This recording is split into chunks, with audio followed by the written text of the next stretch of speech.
1431 সালের শেষ 1432 সালে আমি আমার সকল শিষ্য ভক্ত শুভানোদয়কে আমার আন্তরিক প্রীতি অভিনন্দন একরাশ ভালোবাসা আগাম শুভ নববর্ষের শুভ অভিনন্দন আমি জানালাম।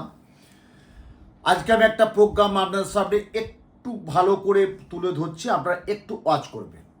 তা চলুন আজকে প্রোগ্রামটার কি করব আমি। যে প্রোগ্রামটা হচ্ছে 1432 সাল কেমন যাবে, 2025 সাল কেমন যাবে, প্রত্যেকটা গ্রহ সম্পর্কে বলেছি। এবারে বাংলা বর্ষ, তো দেখুন বাংলা বর্ষটা কিন্তু একটা প্রচণ্ড গুরুত্বপূর্ণ বর্ষ আমি বলে মনে করি। কারণ আমরা যখনই পঞ্জিকায় কোনো উপনয়ন, কোনো অন্নপ্রাশন, কোনো গৃহারম্ভ, কোনো গৃহ প্রতিষ্ঠা, কোনো আপনার বাস্তুদেবী বা আপনার কোনো বাস্তু পুজো বা আপনার কোনো গৃহ দেবতার পুজো করবেন, তাহলে আমরা পঞ্জিকা মতই পাই। কিন্তু কখন দুর্গা পুজো, কখন সরস্বতী পুজো, কখন এটা কালী পুজোর অমাবস্যা বা পূর্ণিমা, সব কিন্তু পঞ্জিকা মতই আমরা দেখি। পঞ্জিকা শাস্ত্র আমাদের বলে দেয়, কিন্তু মানে আমাদেরকে ওয়াচ করে দেয়। তা এই যে বাংলা বর্ষে 1432 সাল, এই 1432 সাল কেমন যাবে, কোন রাশি, এবং এই 1432 সালে কি কি করণীয়, সেটা আমি পরের প্রোগ্রামে অবশ্যই তুলে ধরবো। এরপরে যেটা আপনাদেরকে দেখাবো, 1432 সাল সংখ্যাতত্ত্ব বিচার কি বলছে।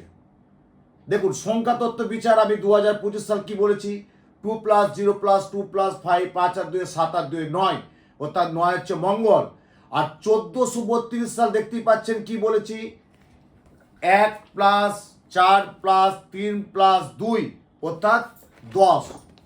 দেখতে পাচ্ছেন 1 + 4 + 3 + 2, তাহলে 4 আর 3 7 আর 2 9, 1 হচ্ছে 10। তাহলে 10-এ আমরা কি পাচ্ছি, 1 + 0, তাহলে আমরা 1-এ কি পাচ্ছি, রবি। তাহলে 2025 সালে আমরা কি পেয়েছিলাম, মঙ্গলের গ্রহ, সবাই জন্য আমরা জানি, আমি বারবার আমি বলেছি। তাহলে 1432 সালে আমরা কি পেলাম, রবি গ্রহ। রবি আমাদের কি দিতে পারে, গ্রহদের মধ্যে সবচেয়ে তীক্ষ্ণ প্রখর উদীয়মান গ্রহ কি, রবি, মানে সূর্য উদীয়মান গ্রহ আমরা বলে থাকি। গ্রহদের মধ্যে সবচেয়ে নাবালক গ্রহ হচ্ছে বুধ বলে থাকি। গ্রহদের মধ্যে দেবগুরুকে হচ্ছে বৃহস্পতি। গ্রহদের মধ্যে সর্বে নিকৃষ্ট গ্রহ কি বলে থাকি, কেতু। তাহলে আমরা 1432 সাল, বাংলা 1432 সাল কি পাচ্ছি, রবি। এবার রবি আপনার কতটা সৌভাগ্যের দিশারি হবে। এবং 1432 সাল অর্থাৎ 1 বৈশাখ বারটা কিছু পাচ্ছি মঙ্গলবার, মানে আমাদের দিনটা শুরু হচ্ছে 1432 সাল 1 বৈশাখ মঙ্গলবার দিয়ে কিন্তু শুরু হচ্ছে। 2025 সাল মঙ্গল গ্রহ পেয়েছি, আর 1432 সাল 1 বৈশাখ দিনটা আমাদের শুরু হচ্ছে, বছরটা শুরু হচ্ছে মঙ্গলবার দিয়ে। মানে বুঝতে পারছেন, যোগের যোগ একটা। উত্তম শাস্ত্রী সেইভাবেই প্রোগ্রামটা করে। এরপর 1432 সাল কোন রাশির কেমন যাবে, তার জন্য আপনাদেরকে প্রোগ্রামটা দেখতে হবে। যে আমি 1432 সাল কোন রাশির কেমন যাবে সেটা আমি তুলে ধরবো। যে 1432 সাল আপনার জীবনে কতটা ভালো, কতটা মন্দ, কতটা ব্যর্থতা, কতটা সাফল্যতা, কতটা আপনার প্রাপ্তিযোগ আছে, কতটা অপ্রাপ্তিযোগ আছে, কতটা আপনি শত্রু দ্বারায় ক্ষতি হবেন, কতটা আপনি মানসিক দিকে ভালো থাকবেন, আপনার কর্মজীবন কেমন যাবে, আপনার অর্থনৈতিক কেমন যাবে, আপনার পারিবারিক কেমন যাবে, আপনার কোনো শত্রু ক্ষতি করতে পারে কি না, আপনি কোনো আইনি ঝামেলায় যাবে কি না, আপনার বাড়িতে কোনো অঘটন ঘটতে পারে কি না, আপনার বাড়িতে কোনো শারীরিক সমস্যা দেখা দিতে পারে কি না, সেটা ওভারঅল কিন্তু একটা আমি পরের প্রোগ্রামে আপনাদের সামনে তুলে ধরবো।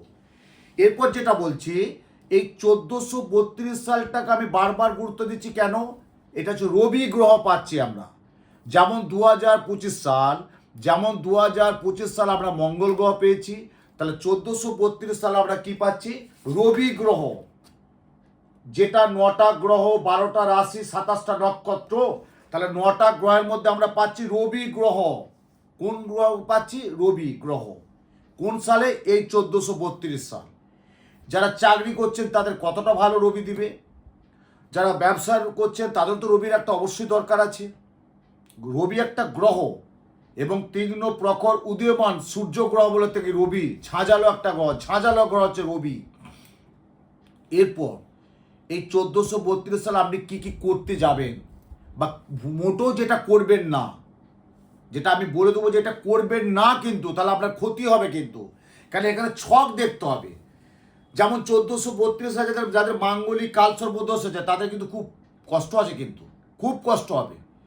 দাম্পত্য জীবন কষ্ট হবে, দাম্পত্য জীবন টিকবেও না, আইনি ঝামেলা হবে, একটা মামলা মকদ্দমায় হবে এবং ডিভোর্সে পরিণত হতে পারে কিন্তু 1432 সাল। যাদের রবি নিচস্থ আছে, ধরুন রবি আর শুক্র এক ঘরে বসে আছে, লগ্নের যে প্রান্তেই হোক না কেন, সে তো 9টা গ্রহ 12টা 7 নক্ষত্রের মধ্যেই তো থাকতে হবে। 12টা গ্রহ 9টা 12টা রাশি 9টা গ্রহ 27টা নক্ষত্র বাদ দিয়ে তো আর কোনো থাকতে পারে না। আপনার যেখানে দেখবেন রবি শুক্র এক ঘরে করে দারিদ্র যোগ আপনাকে দেবে। দারিদ্র যোগ মানে কি, আপনি যত টাকায় রোজগার করুন না, যত লক্ষ কোটি টাকায় করুন না কেন, আপনাকে অর্থনীতির প্রচণ্ড 1432 সাল ভোগাবে। কিন্তু মিলিয়ে নেবেন কথাটা। কেন রবি যদি আপনার শুক্র যদি এক ঘরে থাকে ওটাকে বলে দারিদ্র যোগ। এবারে বুঝবেন কি করে, আপনি জানবেনটা কি করে যে আমার দারিদ্র যোগ আছে কি না, বা আমার সাড়ে সাথী কী করতে পারে, বা আমার কালসর্পদোষ কী করতে পারে, আপনার মাঙ্গলিক কী করতে পারে, আপনার ভৌমদোষ কী করতে পারে, আপনার সাড়ে সাথী যেমন কতটা ভালো দিতে পারে, আপনার গুরুচণ্ডাল দোষ কতটা ক্ষতি করতে পারে, সেটার জন্য একটা বিশেষভাবে একটা কাউন্সিলিংয়ের দরকার আছে। কেন আমি বারবার বলেছি, অ্যাস্ট্রোলজি এমন একটা শাস্ত্র, এই শাস্ত্র যদি পুঙ্খানু করে একটুভাবে যদি আমরা মেনে নিতে পারি, বা একটু যদি আমরা বোঝার মানসিকতা নিয়ে থাকি, দেখবেন আপনার জীবনটাই কিন্তু বদলে যাবে। আপনার চোখের সামনে দেখতে পাচ্ছেন আপনার ছেলে বা মেয়ে মানে কথা শুনছে না, অবাধ্যতা হয়ে যাচ্ছে, অপ্রাসঙ্গিক একটা বন্ধু বান্ধবের সাথে মেলামেশা করছে যেটা আপনি সহ্য করতে পারছেন না। এর থেকে যদি বেরিয়ে আসতে যান, আমি প্রথমেই বলি যে হ্যাঁ একটা মেডিটেশন করান, একটা সাইকোলজি ডাক্তারবাবুকে দেখাবেন, অবশ্যই দেখান, কিন্তু একটা অ্যাস্ট্রোলজি যদি গাইড নিতে পারেন, দেখবেন আপনার ছেলে মেয়ে পুরো জীবনটাই বদলে যাবে।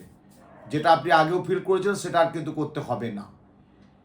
সুতরাং এটা কিন্তু আপনাকে দেখতে হবে এবং ছকটা কিন্তু কথা বলবে। ছক যদি আপনার ঠিকঠাক থাকে, আপনি পিছন দিকে আর নেগেটিভ ভাববেন না, না আমার এই ছকটা একটু কাউন্সিলিংয়ের দরকার আছে। আমার কাছে গত কয়েকদিন আগে এসেছিল, 2 বছর ধরে আসছিল, হঠাৎ করে বন্ধ হয়ে গেছে। তাই বলে কি বাবা এতদিন পরে এলে, বাবা ডায়মন্ড হারবারে বাড়ি, আমি নাম বলছি না, নাম বললে তো অনেক কিছু বলা যায়, নাম বলছি না, খুব ভালো।